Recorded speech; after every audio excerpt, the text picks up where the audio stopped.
is Judy from 15 Minutes of Here, and I am here again with Rich, and we are going to talk about Suspiria. And Rich, you are the creator and host of the podcast, The Rumpled Trenchcoat, a Columbo podcast. And where can we see you? Well, we're at The Rumpled Trenchcoat, a Columbo podcast on YouTube, and the audio version is on SoundCloud. Well, that's great. Okay, so I just want to say for this, I'm wearing my witch hat because we are doing Suspiria today. And I also wanted to give a big shout out to my good friends at Sneaky Burrito for my bat necklace. I don't know if you guys can see it, but they have great stuff. So that's Sneaky Burrito. And I'm also still having a week. So I am continuing to burn my Aphrodite candle. Rich, I don't know if you knew this or not, but I was sad a couple of days ago, and the only thing that made me happy was taking a minute and burning my candle. So we're burning Aphrodite this week, and this is from my good friends at Nevermore Crafting Company. So I'll put their credentials in our podcast notes. And then today I'm not drinking wine. I'm drinking my Aperol Spritz because we are dealing with our Italian directors. So welcome, everyone. Thanks for joining us, friends. And I'm just going to give you some notes here because what I really would encourage everyone to do, this is a giallo movie, right? So there's a married couple. They're called the Marshalls, and you can find them on YouTube. They have wonderful vlogs about this particular genre. And I'm actually going to quote from them to describe what a giallo film is. And they give a wonderful description of giallo films. And although I kind of knew several, going back to like a Dress to Kill, Dress to Kill, I kind of always liked this genre, but I didn't know it was a genre. I just liked like Alice, Sweet Alice, all those types of movies. I liked those types of movies, but I didn't know what they were or why they were. So I highly recommend checking out the Marshalls. The Marshalls do a wonderful job, like I said, of describing giallo films. And I'm actually going to quote from one of their podcasts. So quote, this is from the Marshalls: "The subgenre of Italian horror and thriller films, characterized by a blend of mystery, suspense, intense musical score, and often stylized violence, typically featuring a black-gloved killer, and focuses on psychological themes." And the Marshalls remind us that the word giallo in Italian is actually, it means yellow in Italian. And the origin of the giallo genre refers to the yellow paperbacks popular for crime and mystery stories. So we had that obviously in America. What were they called, Rich? Like the Pulp Fiction. Right, the Pulp Fictions, Pulps, and they would have slashes of red and a lot of red. They would have like bad girls on the cover. Right, dime novels. And they're like cartoon. They're not actual photos. They would be illustrated covers. But I just thought that the Marshalls did a wonderful job explaining the genre. And again, like I'm big fans of their stuff. They're wonderful. They also have some cool skating videos. They're skaters, so check that out too. But now let's talk about Suspiria. So just a note on the original. The original came out in 1977, and it was described as a supernatural horror film by director Dario Argento. And it's interesting because Dario Argento is just consistently in the film world and genre. His name's coming up. Dominic and I were just at Monster Mania in Pennsylvania, and one of the vendors there had just released, believe it or not, a Dario Argento figure, like action figure, whatever you'd call it. But it was a little miniature in a coffin. And it was the director, Dario Argento. And I was like, yeah, you know what? These films just get more and more and more popular and more play. So Dario is definitely still in the movie world. This work was inspired by Thomas de Quincey's Suspiria de Profundis, which is Latin for sighs from the depths. And it involves essays examining the memory as influenced by hallucinogenic drugs, which I thought was amazing. Oh, I should have pulled the year. It's from the 1800s. And psychological fantasy. And I kind of love that era in the world because it was kind of this crossover from when doctors were really getting a lot of sophisticated, well, you'd know this better than I would, but sophisticated drug use in the sense that they're like, oh, hey, this poppy will do that, and we can use it for this, and this is this, and that's that. And then the whole psychological fantasy stuff, like with Jung and all the who were the other big psychiatrists? Freud, Jung, Skinner, all of those folks. Yeah. Yeah. So it's a really interesting time in history from a medical point of view. It's an interesting time in history from the crossover of medical into art and the marriage of really what I would call a Renaissance man, the people who are writers, creative writers, and then also scientific people and explorers and things like that. So I just thought that was a really interesting inspiration that Argento took to write Suspiria. I'm told, I don't know if this is true, but I'm told Suspiria is the first of Argento's trilogy, The Three Mothers, which also includes the 1980 film Inferno and the 2007 film The Mother of Tears. Now, Argento's Suspiria was critically well received for its unique visual style, including vibrant colors and score. And Argento and the progressive rock band Goblin actually did the score for Suspiria, which is great. The score is amazing. Yeah. It just really, it takes everything you're seeing visually and then just absolutely drives it home on a very visceral level to see, to listen to that music while you're seeing the images on the screen. I actually think, and I don't know if this was done, I think it would be really lovely if they released this film in like an IMAX or a surround or something, like a bigger production, because it is so all senses, right? All senses in on this one. So the film, like I said, was successful. It was nominated for 2 Saturn Awards. It's recognized as one of the most influential films in the horror genre, not just in the giallo, in the horror genre. So I thought that was great. The film stars, I'm just scrolling down to look at my names, Jessica Harper and Stefania Cassini. And I just love this movie. So Rich, that was a nice little intro. Would you like to tell us about this film? Well, what I loved about it is when you really think about it, it is such a simple story. Yeah. It is very straightforward. It's almost a fairy tale. Basically, a woman from America wants to join a very elite dance troupe and class/school in Berlin, and she arrives, finds out the place is run by a coven of witches, and she defeats them. And that's the movie. That's really it, but it is so well told and it's so atmospheric, and you have all these scenes bathed in blue and red lighting, and you have all of this wonderful mood music, but that really is ultimately what the whole plot of the movie is. Yeah. Yeah, and it is funny because I feel like we're on this witch bend. Maybe we'll do Blair Witch next. I don't know, but it was really kind of funny to go back to like you and I, we definitely like this movie, but to go back to this film again and think, okay, yeah, we're going to do this. Oh, it's witches again. Oh, these are really witches. So I think just the highlights that everyone sort of knows or should know if they're interested in this type of filmmaking is the absolute use of color, right? The absolute use of this almost comic book violence, right? It's a gory film. It is. It's funny because it is, and yet still by today's standard, it's not. But it is definitely, they don't shy away from gore. Right. They absolutely use, really, as you say, not only comic book gore, but even comic book colors. Some of these scenes are so bathed in blue and red that they actually seem like panels in a comic book. So it's almost like a comic book movie, very similar to how Creepshow tried to reproduce that.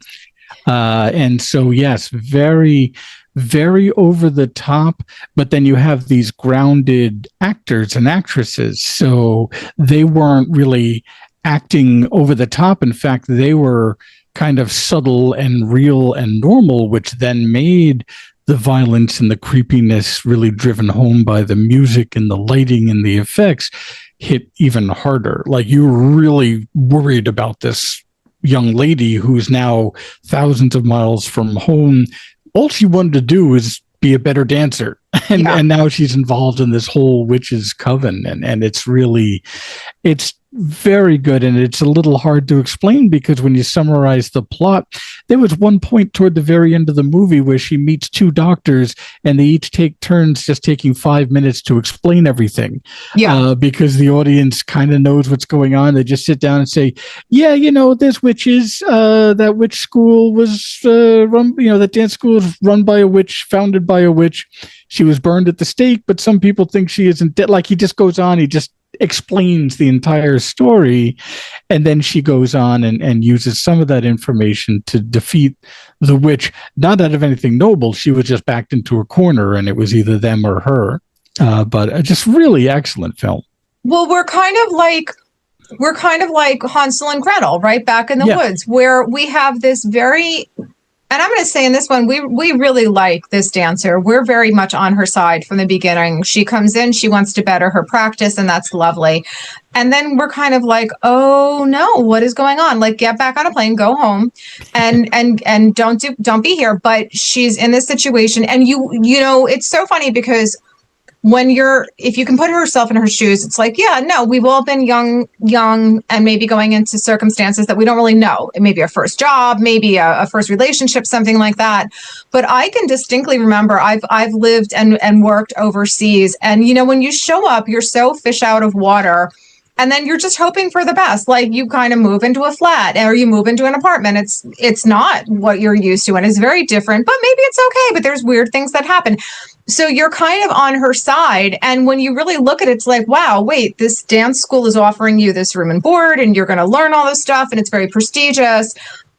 But it's weird, right? And weird things are happening, and really stressful things are happening. Like, what, the dancers, some of them have big problems in it, right? So, it's a really interesting entrance into the school, and then things that happen. I think what I found when you said panels of color, and I couldn't tell if it was just, I'm very American, right? I grew up here, and I couldn't tell if it was Italian style, like decorative style, or if it was just, no, we've set the stage for, because even the rooms, they don't look normal. There's patterns, there's big windows. And I know it's set in Berlin, but it's an Italian director, so there's that crossover anyway. But I know that the one thing that really struck me about the original was the windows, and sort of all these long windows, and what's going on inside the window, what's going on outside the window. Yes, and you're right, because the building itself is this almost fire engine red. That's been painted. That was an intentional choice, whether that was just what the streets looked like in the 70s in Berlin, or not, or if this was something that said, let's paint this red. But you're right, all the rooms, they had a kind of unsettling quality. And then again, it's like, oh, am I just being a little xenophobic? Is this just kind of what a boarding room would look like in Berlin in the 70s? But even so, yes, they had windows that everything was just a little off. And so if you were looking out your window and seeing laundry being hung, and you can't quite see past that, but something's out there just seems to be, you feel like you're constantly being watched, which to a degree they were. And you also feel like there's something out there that's menacing. And there absolutely was. So, but you feel that as an audience without really seeing anything. As an audience, you definitely feel that. You do. And again, also, like, I don't want to gloss over, Pat, she's called, I think, Patrizia in the remake. Pat, the initial dancer that we meet, she's horribly attacked. She's stabbed and she's hung. And it's like, well, that's horrifying. And that goes into the extreme violence. Like, it wasn't just enough, like if you're going to be a witch and you're going to kill someone, oh, maybe you poison them. Maybe you have a henchman. Maybe you do maybe you put a curse on them, something. But no, this was a very violent death, and really sent a message of, bye. She's gone. Goodbye. Yeah. Essentially, that character, as our main character is heading into the dance studio, that character, Pat, is running away. Yeah. And then we follow her to her grisly murder. Yeah. And it was very graphic. And you're right. It is basically a warning to anyone else who is maybe thinking of leaving. That's not how anybody gets murdered. That was an insane murder. She was stabbed multiple times. Yeah. And then, like you said, dropped through a roof with a noose around her neck and hung. And it was just really very bizarre, over-the-top murder. And yes, that's we're sending a message murder. That's not like, oh, you might get hit by a car. That's... No, and this wasn't, I was abducted, murder. I was trafficked. Right. This was no. This is a horrible, gruesome murder. And again, let's talk about what Argento does with this. And I think it does sort of lead into this idea of fantasy, over the top, hallucinogenic thought process, psychological shock, right? Yeah. But I thought the angles that were part of this film, like the camera angles, the way he shot it, the feel, almost like speeding it up and slowing it down, almost like it was like put it through a molasses filter almost, when Argento made this movie. And I think the big takeaways of this film is the artistry behind making this very simple story. It's really just a story. It's exactly as you said. The fairy tale is a great comparison to it, because it really is just it's a witch story. It's a witch story. And I really thought that's something that audiences responded to. Whether you like it or not, you responded to the extreme color, the super, super stylized violence, and scenes like that, the hanging scene. It's always stuck with me. I saw this movie years ago, and I still remember those scenes, right? So that was interesting. Now we have Miss Tanner, we have Olga and Sarah, her roommates and classmates. We should say the lead dancer is Susie, right? The American dancer is Susie. Right. And then Olga is a troublemaker too, right? So the Olga character... Basically, Olga was friends with Pat before Susie showed up and the movie started. Right. So when Pat left and was then murdered, Olga was trying to recruit Susie to find out what happened. Right. And that's kind of what lures Susie into finding out what's going on. Because again, Susie just was like, hey, I just want to dance, and that's it. Yeah, she just wants to dance. And that's an interesting thing too, right? So Olga, and the Olga character is in the remake. Obviously, there is some crossover there too. But again, sort of this idea that you said earlier of really wanting to be in and then really wanting to be out. Yeah.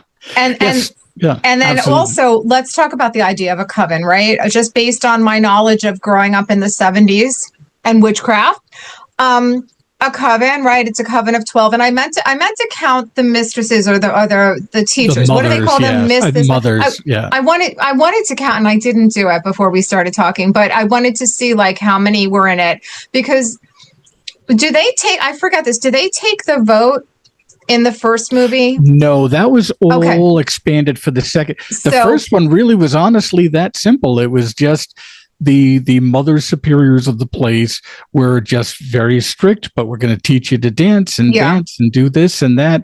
And then if you slighted them in any way, then they were going to make you pay for it. They were going to punish you. Yeah. And so, because a lot of it wasn't expanded on, I think where the remake does a nice job is adding a lot of lore, like taking votes, and we'll talk about that when we talk about the remake. But really, the first movie really was, hey, something's not right. The first person who ran away screaming that I saw was murdered. Yeah. And now my friend who wants me to help find out what happened is now also disappeared. And so That's and as she's investigating Olga's disappearance, that's when she really there's no denying it at that point. This is clearly a witch's coven. They're clearly murdering people, and she now is trapped and has to defeat them all. And that really is it. That's the story. There's no political intrigue. There's no voting. There's nothing like that. It's just, I worked really hard. I've been accepted by this dance troupe. I tried so hard to get in. I was accepted. Oh my God, how do I get out of here alive? And that's the movie. That's the movie. It is the movie. And it's interesting too, because then we see, there's the Sarah character, right? So Sarah and Susie are roommates and friends, I think, in the first one. Oh, I might have said Olga. I think it was Sarah. No, it's both. Okay. It's Sarah and Olga. Okay. They're there. And Sarah has a hard end too, because she winds up getting her throat slit. Yes, that's the one who was trying to explore. Yeah. Mm-hmm. And so at this point, we know this is real. It's witches. We have a problem. But again, I think I'm just going to go back to your original point of it really, the movie is the movie. The movie is the movie. The movie is the images and the actions involving this film. So again, a wonderful bloody throat cutting scene. Loved.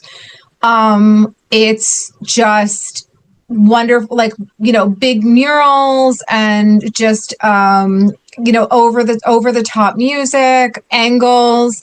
I think Sarah gets disfigured or something. Isn't there? I forget what happens to her, but she's like sort of human sacrifice. They were indicating the Sarah character. I think because I saw the second one so recently that I may be confusing it a little bit. I want to say one of them who was really pressuring her to explore is the one who went off on her own to explore. She was counting off paces to see, because they were counting the footsteps. Yeah. And that's how they figured out that there was a hidden room. That's right. She went to explore, fell into a room filled with barbed wire for some reason, and then had her throat cut and was eliminated. And I honestly don't know if that was Olga or Sarah. No, that was Sarah. That was Sarah. Okay. And again, and I will tell you, I thought this was interesting because when you think of a dance troupe, obviously you think of the female leads, the female dancers, but there's also a very strong male presence in dance, which I love, right? You have the Baryshnikovs. Yes. You have all the wonderful, male dancers that are the partners to the female dancers. In this movie, you have a male psychiatrist, and you have, that's Dr. In the second one. In the first one, you have there's the retired psychiatrist, right? He's, yes. I think... Right. Dr. Exposition. Yes. The two that just basically dump all the info you need in the last 10 minutes of the movie. Yes. That's exactly right. But this is very sort of female driven. And I find this idea of, again, I was going to say it's kind of like, it's not though. I was going to say this is kind of like a Shakespeare witch, but it's not. They're not at all. Right. They're very strong witch characters, and it's very female driven, and it's a very interesting film in that regard. So again, I think my biggest takeaway for the first movie, which I absolutely adore, is it's very female driven, it's very female inspired, and the deaths are really gruesome and they're awful, but they're also, the violence is driven by women. They're very violent women, and they're very strong women, and that is the coven. Yeah, and I think very important, very petty, which makes you worried even more for the lead, for Susie, because it doesn't take much to get them mad. Like, they had a blind piano player that they killed for, I still don't even know why. They just got into an argument with his dog being outside, and they killed him over it. So it really... Talk about like there being a death penalty for whatever you do. You really have to mind your P's and Q's. And now we have these two young women exploring after lights out when they're not supposed to be. I mean, everybody is in danger. But yeah, I would definitely agree. This was very much that these women and these witches are in charge and they are following their head witch's command, who has been around for, I guess, hundreds of years. Well, it's interesting you say that too, because I think that whole idea of the pettiness, I think that could be the vibe of how women were still viewed back then, right? Because this would have been 77.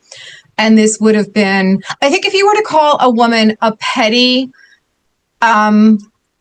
person now, or someone who acts like for petty reasons now, you would sort of get frowned upon until, that's not really the culture anymore. And we don't do that. I think in the 70s, you still had the shrew character. You still had the petty, jealous character. You still had that idea of, no, women are petty. They're irrational. They're emotional thinkers. So I kind of liked that. I kind of liked that idea of a band of witches who were super, super petty, right? Yeah. So let's transition now into speaking about the remake. As we all know, the film was remade in 2018 by Italian filmmaker Luca Guadagnino. I'm not going to say his name right. I apologize. It's Guadagnino, right? Guadagnino, and inspired by the Argento film. And I do say inspired because there's vast difference. Believe it or not, there's vast differences between the two, even though you wouldn't think it, because even the cover of the two Suspirias are very sort of reminiscent of each other. But just so you know, the film was noted to have contracting the Argento film. This one, they call it winterized and beige. And I'm like, those are very unfair because it is a directorial and filmmaking choice to set your movie that way. So I didn't like when I read that. There is a scathing article about this film. Simon Abrams of The Hollywood Reporter wrote a November 3rd, 2018 article where he was not a fan. And I'll let you read that and think of it what you will. But just for note purposes, the Suspiria premiered at the 75th Venice International Film Festival on September 1st, 2018. It was given a limited release and it earned a lot of money. It was released in Los Angeles and New York. However, after the initial release, it was a bomb at the box office, but the critic response was polarized. And I came down hard on, I loved the remake. I loved it. I thought it was great. And other people did criticize it. They didn't like the political setting and the other themes, but I thought, well, I understand you don't like it and that's okay, but take it for what it is, appreciate the director's vision and enjoy the film. So I have some thoughts on that. I will 100% agree that the red color, that element of red that we had in the original was dotted very subtly in the remake, and it was definitely muted because in the first scene, Chloe, is that who it is? Who was the lead actress? Yeah, it was, right? Let me get her name right. Was it? And I think they kept the names of the characters the same. I think it was still Susie as the dancer, right? Okay. So Patricia comes into the psychiatrist's office and she has on red socks. And I'm like, okay, but that's definitely a nod to the original, but they were muted. They were muted red socks. And you have the Berlin Wall, you have the graffiti, you definitely have more muted colors, but excuse me, when they walk into the school, you have this extraordinary staircase with these highly stylized pattern floors. So I liked that director choice. I thought it was smart and I thought it was interesting. So what was your thought of the remake, Rich? Well, I love the remake too. I have to admit, because, I do like horror that's relatively short. So the original being about 90 minutes, I thought was perfect. I saw a 2.5-hour runtime and I got a little worried. Yeah. But it was fantastic. And I know I like a slow burn, and I know not everybody does. So I could see how they might not have liked some aspects of that. But to me, I loved it. I think it was clear that everything outside of the Witches' Coven dance class was gray and drab and cold because it took place in the winter. Because it was Berlin in 1977. Exactly. You were getting executed if you tried to climb that wall. And they said it in 77 on purpose because that's when the first movie was made. But also it's like, hey, you made a movie in Berlin in 1977 and didn't mention the Berlin Wall. That's like setting a movie in 2002 and not mentioning the World Trade Center attack. Right. This is an important part of history. And inside the dance, vibrant gold. I mean, just gold and yellow, and there was plenty of color, but that's what they did. They kind of made a nest in a sense. And so you have this protective nest that the coven was running that was vibrant. There was life there. And then outside is drab and gray, and you just don't want to be there. You want to be inside that dance studio. It's very alluring. Yes, exactly. It's the gingerbread house. It's the gingerbread house.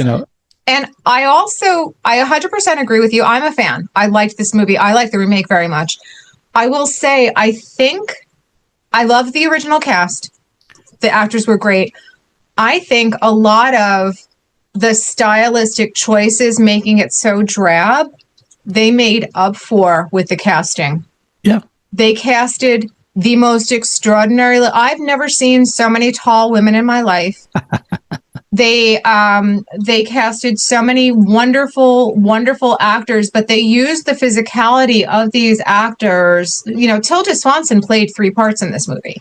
Yeah, and you know what? I only knew she played 2. I didn't even know what the third one was. She played the 3. She was the doctor. Miss Blanc, right? Miss she was Blanc, the doctor, right? And the doctor, and then she was Mother Marcos. She was Mother Marcos. I had no idea she was so made up. I didn't realize that. Yeah. Okay. But also, Dakota Johnson always looks good on film. Just always looks good on film. Mia Goth, love. Just all of these actors. There was one actress. Oh, Fabrizia Sacchi. They were just such extraordinary looking actors, and they casted this so beautifully.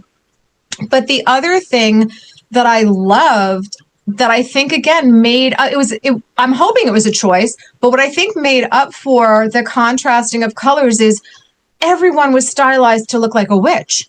You could have taken any one of those actresses and dropped them into the witch, and I would have been like, yeah, that's right. The actors were really very intense characters. And by that, I mean, like when you see Tilda Swinton as Miss Blanc, or Madame Blanc, she looks like a witch. Her hair is down. Yes. It's this straight down. It's the classic witch look. She could have walked out of any storybook. When she's giving instruction to the class, it looks like she's casting spells with her hands. Yes. When you see Dakota come into it, it's a funny choice for her because she's a very beautiful actress, but they put her in this extreme red hair, and it's red long hair.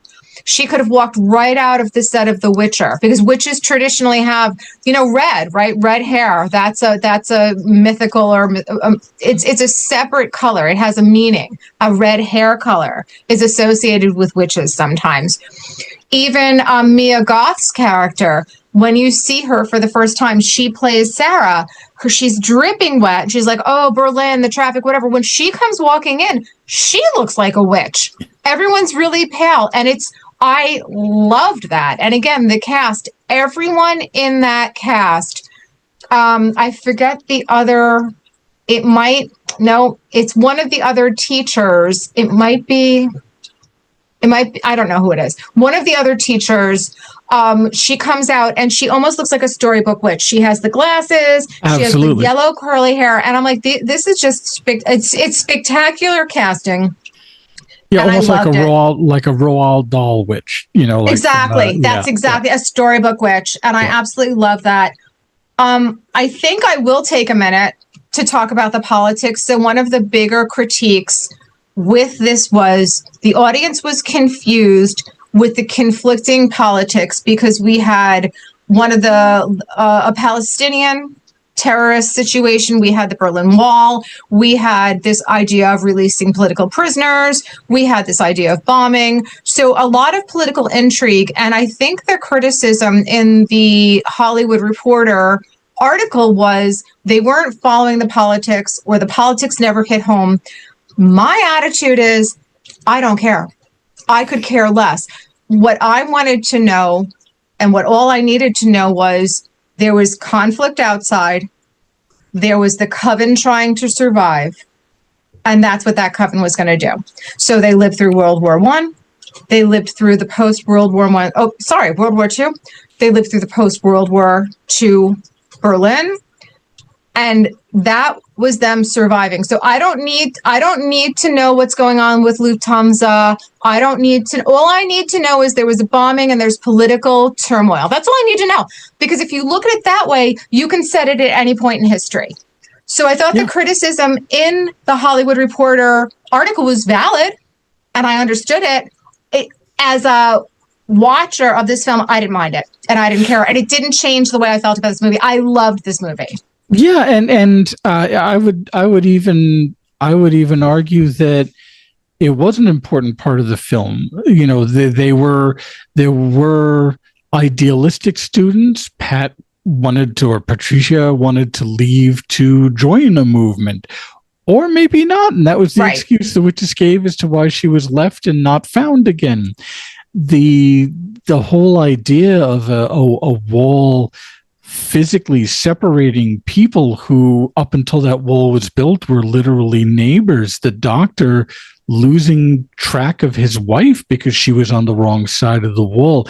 I don't see how it didn't impact the movie. This was clear. This is how innocent people can get caught up in a grander, more terrifying scheme. They were innocent people on the aircraft who were being hijacked. They were innocent people on the wrong side of the Berlin Wall who were maybe never heard from again. This political angle absolutely wove its way through the plot of the witches just kind of doing what they needed to do to survive, including using up people like they might in a war or a hostage situation. They needed people to feed Mother Marcos's life energy, similar to weapons that we reviewed not that long ago. Right. And so they just ground people up like the wars would ground up young idealistic soldiers. I think there's an argument to be made that it absolutely was a factor in the movie, and that they were completely off. But I also agree, I didn't need to know the exact details. I just needed to know that there was some bad stuff going on outside, in addition to everything else going on within our story of the Witches' Coven.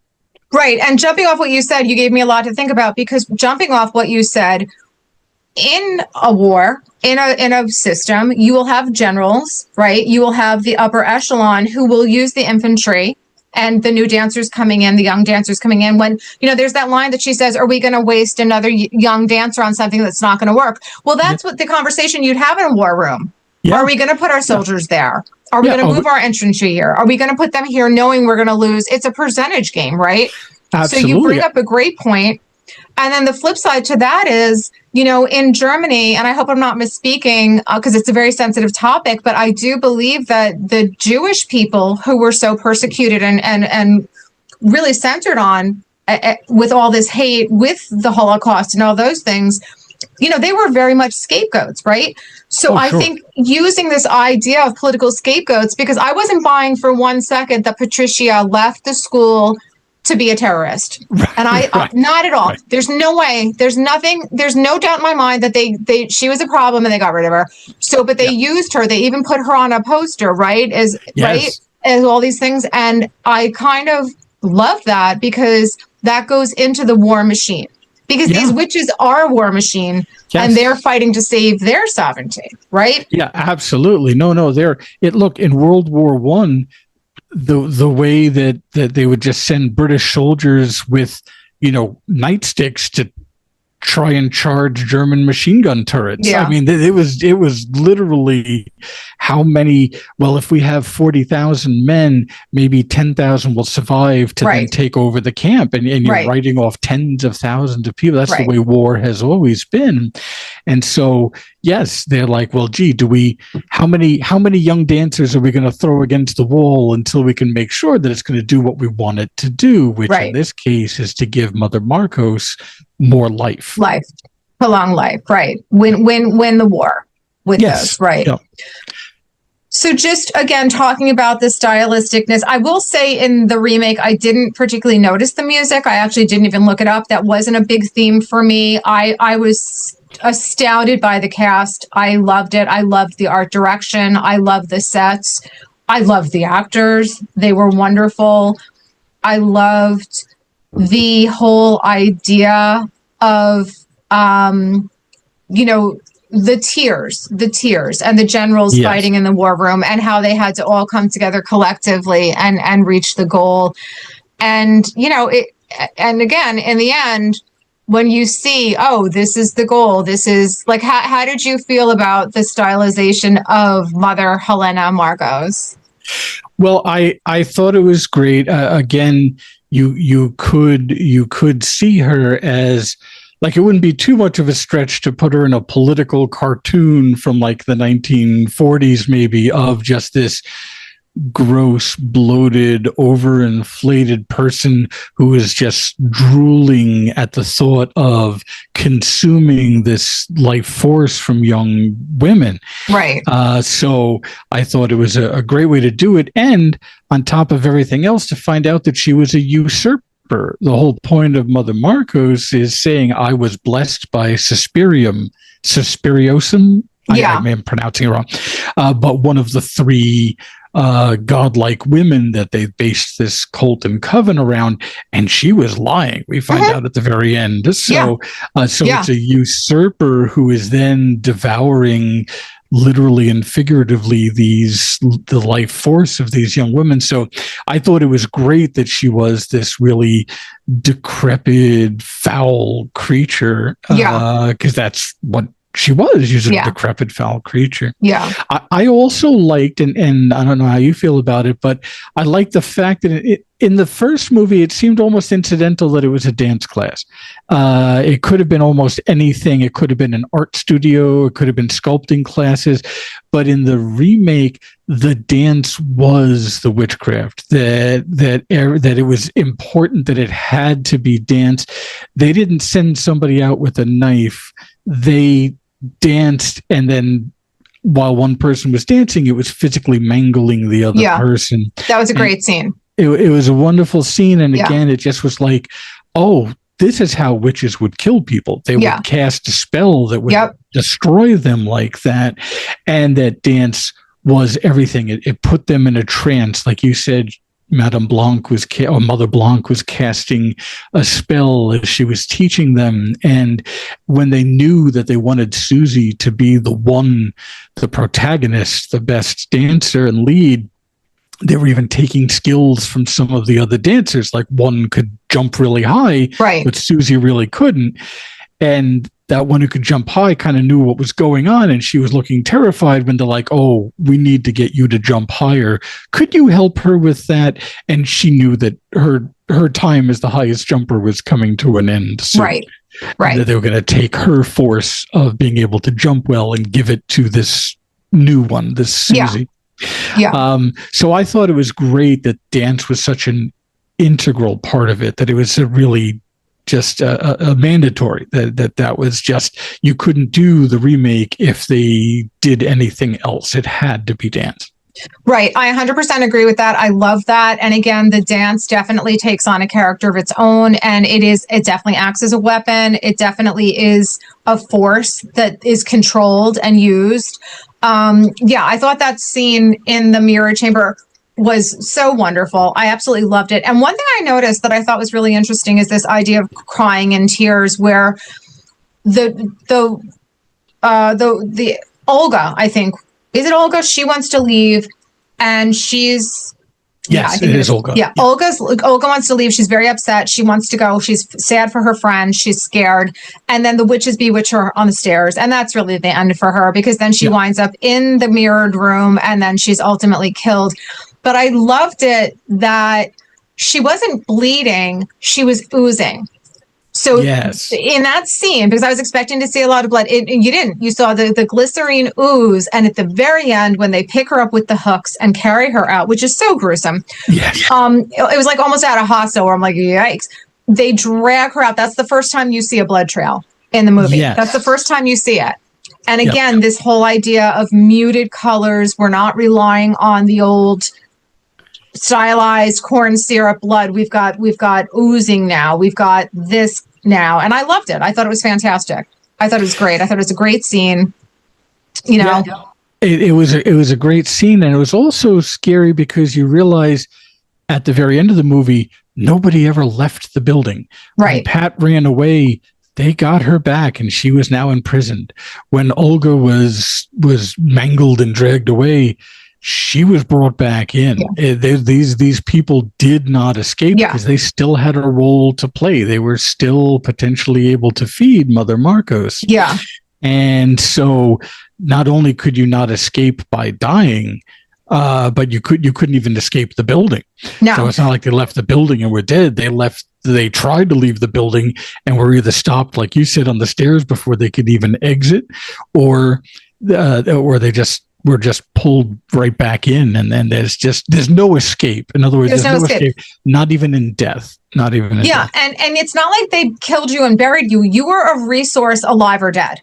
Yeah. You were a resource. And that goes back to, and I hate to say this, but I'm going to because it's history. That goes back to, again, the Holocaust, where we did see instances of people doing horrible things to people alive and dead. Yep. Right. And I'll leave it there. But it's something to think about. The one thing that I wanted to bring back to the original versus the remake is I thought it was hilarious that the original had whatever warning it had. I don't know the rating. It might have been pre-rating system. The remake is R, but it's only R because it said might affect people with photosensitivity.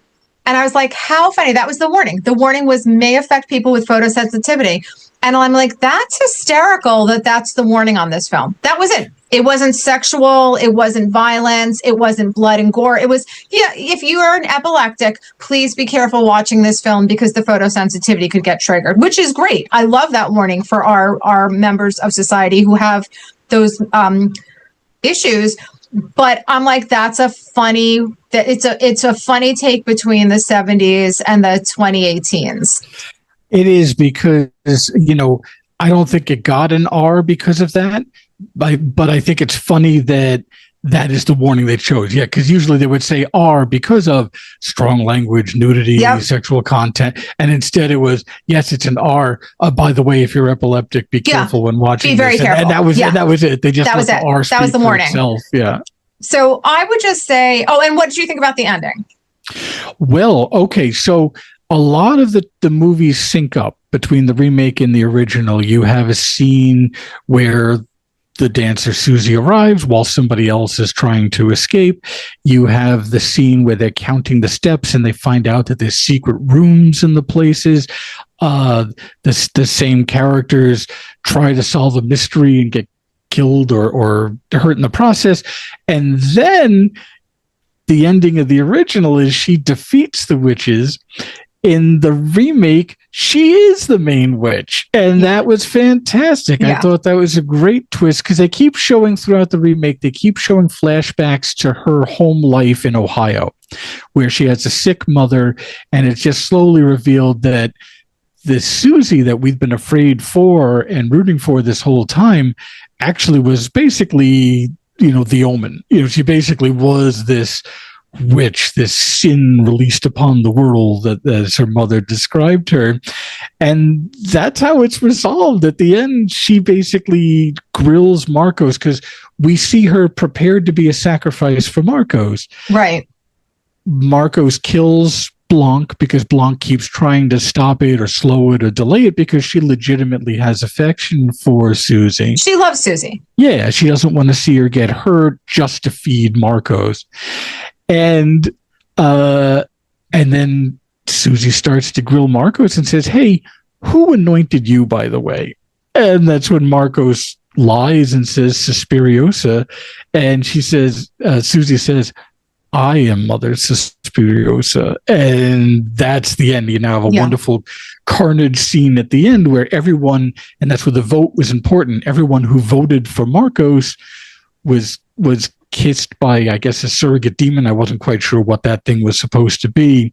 But their heads literally exploded and they died. So if you voted for Blanca, you were okay. If you voted for Blanca, you're okay. If you voted for Marcos, you were dead on the spot. And then that's when the 3 women who died in an escape attempt, Susie comes to them. Now Suspiriosa says, what do you wish for? And they all say death.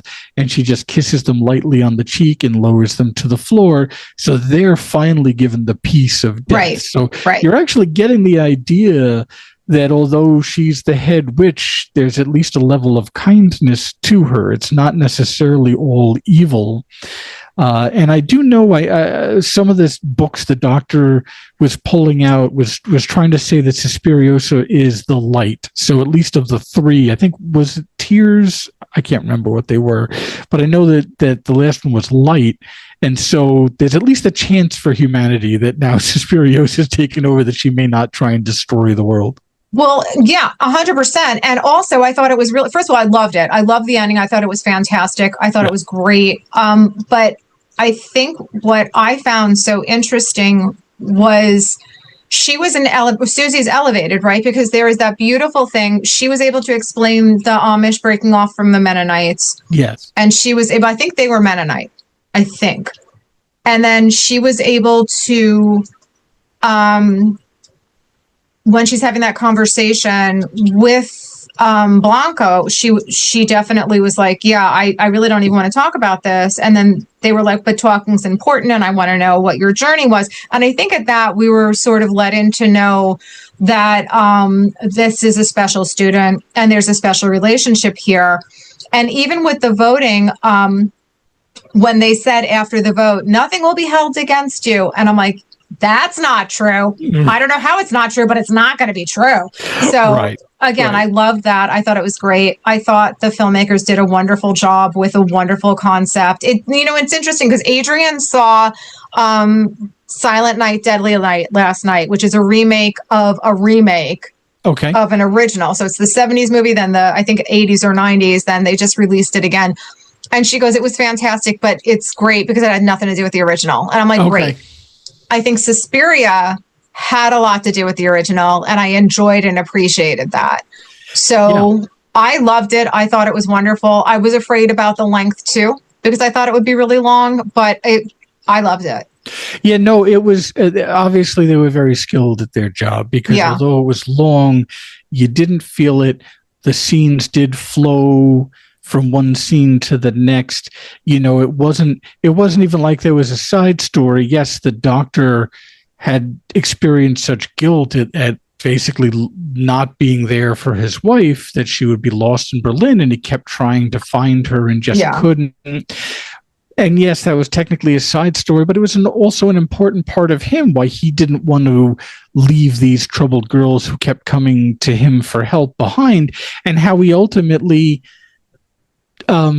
let down all of them. I mean, they all came to him for help, and he was just trying to cure them of their psychosis, but they were actually telling the truth, that this is a coven of witches, and it wasn't a psychosis. He didn't understand, and he did finally understand, but it was too late for them. And so I guess in one last act of kindness, Suspirium visits him in his home, and she erases his memory of the women so that he wouldn't carry that guilt with him for whatever time he had left. She didn't kill him. No. She just removed the memory, so whatever time he had left, he could live without that guilt crushing him. So, but I think that also marriages into the idea of a more intellectual mother, right? Yes. And I think it also goes back to the Thomas Quincy writings, right? So let's go back to him, Thomas de Quincey, who is an essayist and a writer, and again marrying this fantasy with psychology, right? Yes. So let's bring it back to that, where we now have this witch who isn't just a baddie. She's got multiple layers. She has kindness and empathy in her heart. She could have just left the doctor alone. The doctor is an old man. Yep. He's an old man, and he's a heartbroken old man, and he just wants to live and out the rest of his days, tortured, but also helping, which is such a precious thing, right? Yep. But she doesn't do that. She gives him peace. Yeah. And she didn't have to. She didn't have to at all. She could have she could have killed him. She even apologized because she's like, look, back then I wasn't in a position to stop them. They wanted him to be a witness. It was a whole thing. They pretended they made him hallucinate that he found his wife, right, just to escort him back to the witch's coven. It was really just terrible and heartbreaking that they did that to him. And so the Suspiriosa was apologizing for that. And so she's like, hey, that's something they did that I would not have done or authorized. So not on my watch. Yeah, exactly. Not on my watch. Yep. So she was going to try and make, to right that wrong. So again, if anyone was going to take over, probably just as well that she's the one that did. Yeah. Yeah, exactly. So I think we can recommend both. I think 100%, right? I would strongly recommend both. Yeah. And again, do check out the Marshalls because they, again, give a great conversation on the actual genre. But Rich, do these movies satisfy the 50 minutes of fear? I would say they both do. I think the first one certainly does because it is so tight and it does, it doesn't waste a lot of time. I mean, they're jumping right in with some pretty gruesome things. You're afraid for Susie the entire time, and she escapes and she defeats all of them. I did love that when she stabbed the head witch in the neck and ran out in the hole, that all the other witches, even though they weren't touched by her, were grabbing their necks in pain because whatever you did to the head happened to them. Exactly. That was very clever. So I'm glad I got that in. The second one I said, definitely had 50 minutes of fear, but I would say this was much more of a slow burn and dread, and I'm fine with that because I like slow burns. I like a sense of dread. This had certainly gore. I'm not going to pretend it doesn't, but there was certainly small moments where there was some intense gore, and then most of the movie was like, well, what's going to happen next? What is happening? What is the path that Susie's going to take? What is going on here? Right. And then to get completely, in my opinion, I think going back and looking at it, it was fair, but it was almost still a little blindsiding that she herself was the main, basically god of witches at that point. Yeah. So I say yes, they certainly, in my opinion, do. What do you think? Yeah. So the first one, 100%. The first one I saw, it's so stylish. Like nothing could have happened, and just watching the images, and it would have made me creeped out. So, but I loved it. I thought it was fantastic. I loved the cast. I loved everything about it.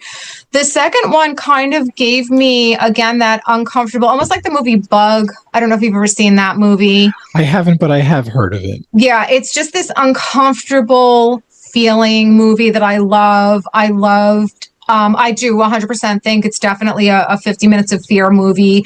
I almost like a Rosemary's Baby.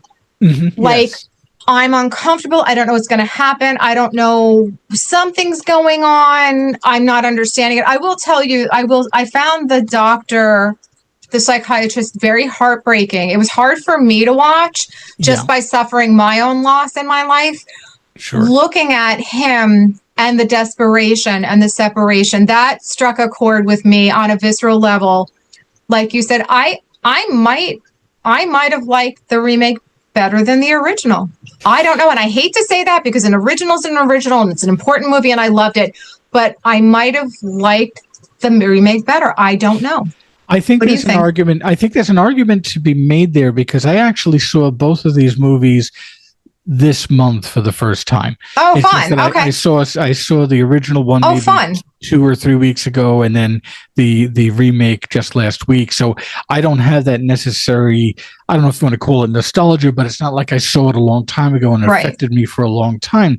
So I feel like I could look at them both relatively objectively, and I honestly just really love them both in their own way. I feel that they were, although there were many beats that were the same, I think that they were different enough that you could see them as the very different movies they are. But I couldn't argue with somebody who maybe liked the remake better. I think it was tremendous. He had tremendous acting. The absolute only little teeny tiny criticism I'd have is I get that it's always fun when an actor portrays different roles. I didn't know that she portrayed Mother Marcos. Tilda. But I certainly didn't know she played the doctor. And even if I didn't, the doctor clearly was a younger person with a lot of heavy makeup. And it was excellent makeup, but I would have liked it better if they just simply hired an elderly actor to play that role. I don't know why. I don't know if that was like a deal to get this movie made, or if they were just trying to do a thing where they have an actress play multiple roles like Peter Sellers and Eddie Murphy.